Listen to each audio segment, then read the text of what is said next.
Their bodies could never measure up to what you saw. Yeah, the real- lighting's never. It's never the same. lighting. It's never the same. So then the next time a girl comes over to your place, you have 700-watt bulbs in the ceiling. She's like, "What the hell's going on?" But dude, there was nothing. That's what. What's good? We back with another reaction. Why are so many young men afraid to talk to women? Yo, I saw his video, bro. This nigga be talking crazy. This nigga's funny. I have to see this. One thing that always creates imagination in people is love, I feel like. That's something that, like, you know, always, like, the risk of the siren in the distance, you know, always was that was a big factor for me, I think. Yeah. That always, like, sparked my imagination, whether I was writing a girl a poetry or making a collage, doing something, you know, trying to create romance or something. Or figuring out how to seduce her and how to strategize and where to take her and what would impress her and all that other stuff. Yeah, and I mean, I guess I didn't think of it. It's weird because you think of it, I guess seduction isn't just sexual, is it? Oh. Okay. So yeah, because I would think about, like, yeah, what could I go do that's nice with my girl? What would make her care about me? What would make me show her that I care about her? I loved that stuff when I was young. Yeah, me too. You know? Yeah, I mean, I think online porn has definitely degraded those skills. Oh, it's ruined so much. I'm amazed that we allow it. I mean, you used to be, like, if you wanted to meet, you were feeling lonely, you'd go to a party or a bar or something. Niggas gotta get active. It took some guts. You had to, like, get out. Shit took courage, man. Shit. Gut check. Shit took moxie back then, bruh. Shit took moxie. You know, and then even Instagram too. Instagram, like, you could see a girl on IG, yeah, I mean, shorty looking good and things like that, and you DM her and nah, bruh, get your ass up, get dressed, take a shower, put on some deodorant, put on a good outfit, and pop out and show niggas. Go to Whole Foods. That's why I went. Nothing has ever come from this for me personally. Any shorty that whatever has been in real life. Like, Instagram is fucking useless when it comes to bitches, bro. Like, if you're shooting your shot, if they are attracted to you and you're posting whatever, cool. But just you shooting, that shit's useless, bro. Go pop outside, nigga. That's out of your house. You had to take the risk of somebody saying no. You know, and you were kind of afraid and timid. Yeah. You were kind of trembling. And then maybe you had a few beers and things went a little bit better. But it took, like, a skill. You had to develop a people skill. If everything is so quick and instant, you're afraid. So many young men are afraid of women. They get in their early 20s, they don't know how to approach them. Yeah. Because they've never had to approach them. They've never had to deal with the fact that somebody could reject them because it's just right there. You don't have to deal with it. Never rejected. So then no interaction. So then this weird feeling of weird fear. I was definitely too much pornography. Too much. Really? Yeah. My 20s, dude. Bad news, dude. Really? Just jerking my body off or just looking at porno. This is in the earlier days of porn. This was, 15 years ago, 13 years ago or whatever. Yeah. How much long ago was it? Yeah, it just was bad, man. Sometimes I would even set a date up, and then instead of going on the date, I would end up looking at some pornography and then just cancel the date. All right. Yeah. It's like, well, why am I going to go on this? Because I think probably some of it was nerves. I didn't want to have to go. But then also it was like you just found a loophole to make yourself feel sexually gratified. Yeah. But the long-term effects of that, miserable, man. Because then I started thinking anytime I was, like, engaging in sexual activity, I would think of it in almost like camera shots or something. Oh, my God. You know what I'm saying? Like, it was all like, and I didn't even realize it. But it wasn't, like, in a moment. It was just, like, I'd almost be just watching, like, it wasn't, I wasn't in the moment. Even the way I saw it. Right. It was, I'd seen it so many times this way. Wow, that I that's couldn't scary. break the pattern. Wow, that's really scary. I Oh. had no idea. Yeah, it was tough, man. Ruined some relationships then- that I and was then- in. and No, then and I'm not trying to be self-pity. I'm just saying, yeah, that I was certainly not even a victim of it. I did it, and I wish that it hadn't have been there, because I do miss the days when I would just lay at home and just scream like, "Where are all the chicks?" And just jerk off that way, instead of at least like Yeah, yeah. looking at the screen or whatever. But And then their bodies could never measure up to what you saw. yeah, the real- lighting's never. It's never the same. lighting. It's never the same. So then the next time a girl comes over to your place, you have 700-watt bulbs in the ceiling. She's like, "What the hell's going on?" But dude, there was nothing. That's what drew you out into the world as a man. The fantasy, even going to Europe or whatever. What if I meet someone on the corner smoking a cigarette? Oh, man.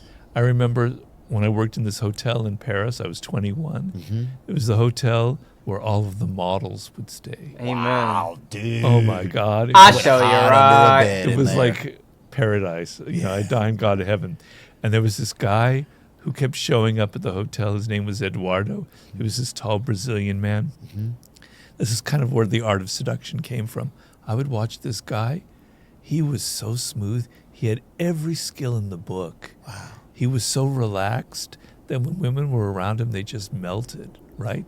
And so I was thinking, what is this power that this guy has? Yeah, he was pretty good looking. He wasn't the most handsome person in the world, but he had some kind of skill that he had developed. And, he had crafted it coming to this hotel partially, because he had seduced so many of the models staying there.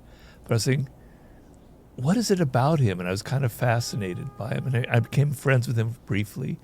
And I realized it was his confidence, his calmness. There was nothing defensive about him. And the fact of him being so undefensive made him incredibly charming to women. What does Wow. undefensive mean? Before I think that undefensive is the way I picture it, right? And when he was explaining it, I kind of thought of my brother, because he kind of has that effect on people. Is that you come into their environment and you're just looking to exist. You're not looking to necessarily gain it. You're not necessarily looking to draw attention to yourself. You're just looking to exist in their ecosystem, in their environment, and you're just looking to just enjoy being there. He's not insecure. Yeah. He's not thinking about himself. He's not in the moment with a woman going, what do I need to say to impress her? He's not there at all. He's like so on them, inside their mind, so relaxed and not thinking about himself. That's what I mean. Eduardo. Where is he now? God. Probably with some chick, probably. Well, he's going to be in his 60s or 70s. So I That don't ain't think so. stopping him, dude. I'll tell you that. Maybe not. Gosh, yeah, I think seeing somebody be like, oh, I was always shocked when a guy was good with the girls. I was like, who is this Yeah. wizard? Yeah. Who is this damn wizard? Yeah, and there were people like that. They had Yeah. something about them. And it wasn't just looks. No, dude. I mean, it was not. It's just a comfortability. Sometimes there are moments I would get into that state where I would be fearless with women. Very rarely. But it's gotten better as I've gotten older. But yeah, when I was young, it was so hard just to like even look at a girl and talk at the same time. I didn't even know. I feel like my legs were just going to climb right into my butt. I just was so scared. Well, we've all been there. Is that what propelled you out into Europe? Were you a ladies' man growing up? I had a period. My 20s were a bit like that. Yeah. And then I kind of grew out of it for whatever reason. What do you mean grew out of it? It got tiring. Oh, just chasing women kind of. Yeah, and it felt like Empty. something, it's okay when you're in your 20s, you're young, you look good, you've got energy, you got spirit. You start getting into your 30s, you start getting into your 40s, and it seems kind of pathetic. Yeah. That's how my maybe if you're Mick Jagger, it's not pathetic. Yeah. But for me, it's felt like it doesn't feel right anymore. But when I was in my 20s, I'm not saying I wasn't on the level of Eduardo. No way, man. But, Eduardo. The interest was there. I was aspiring to be in his league. Let's put it that way. And were you brave with women? Like, were you brave enough to go talk to them and stuff? Because part of that is learning just the art, like learning even being in the dance. Like, I never even put myself in the dance so many times. I'm like, dude, you got to at least get in the interaction moment, you know? Well, the key to me that I learned, and maybe it's just me, is that if you're really interested in her, if you're really excited by her, if it's not just about sex, but there's something about her that excites you, it'll bring something out of you that you didn't think was in you, right? It'll bring energy out of you. It will make you. They will feel that your excitement and your interest. They'll see that it's not mechanical, that it's not just about sex, that you're genuinely interested in them. That will relax them, which in turn will relax you back and forth, back and forth. So if you choose somebody that you genuinely feel a connection to, and it's also sexual, it'll have this kind of reverberating effect where you will bring out your I remember sometimes I'd be funnier than I've ever been in my whole life. I'd be wittier. I'd be an actor. I'd be saying all kinds of weird things. And, they brought it out of me. But then other women, no, nothing at all like that. I'd be nervous. It didn't happen. But that kind of magic happens when it's like a real connection. When there's purpose there. Yeah. It's kind of like even what we were saying earlier about purpose showing up. How does that it shows up? Yeah. That there's something there. If you can navigate it. That a moment, there's something... There's some energy there that shows up that connects you to your purpose. Yeah. It's very similar to the energy that shows up to connect you to a woman in a way, I would say. Yeah. Or someone of the opposite sex. Yeah. Yeah, I don't know, man. I don't think it's advantageous to chase women. I think it depends.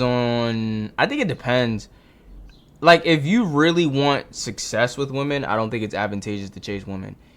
If you're like talking to women and stuff and like cold approaching them for the skill set, like just the skill set of talking to people and the skill set of getting comfortable, being uncomfortable, having new experiences, I think there's a lot of benefit in that. But if your main objective is I want to get a lot of women, I don't think that's your most efficient strategy.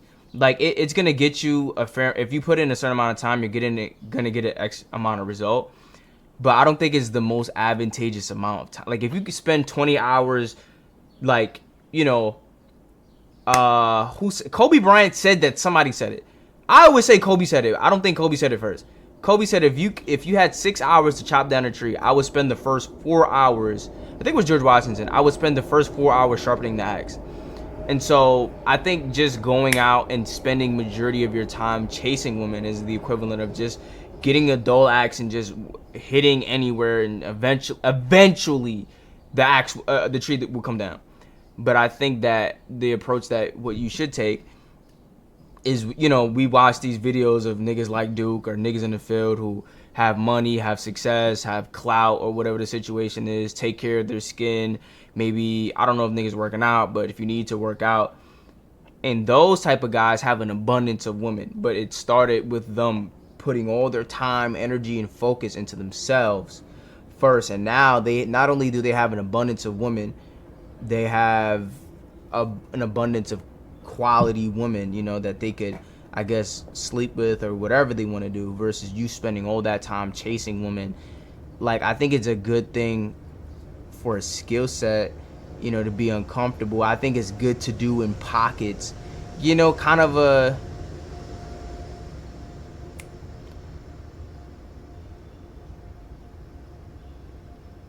of a situation like when in Rome. When in Rome, you do, so when you're in certain situations, maybe you're at the bar, maybe you're at the club, if you so happen to be there, why not? Why not say, hey, whatever, hi, or hello, I like this, or whatever, I don't know. But why not develop those skills while you're in that moment? But to go out of your way to spend your precious time doing that when you can just build yourself up, build it and they will come. Build you and they will come. You're not building you. That's why they're not coming. Build it and they will come. So yeah, this is my opinion.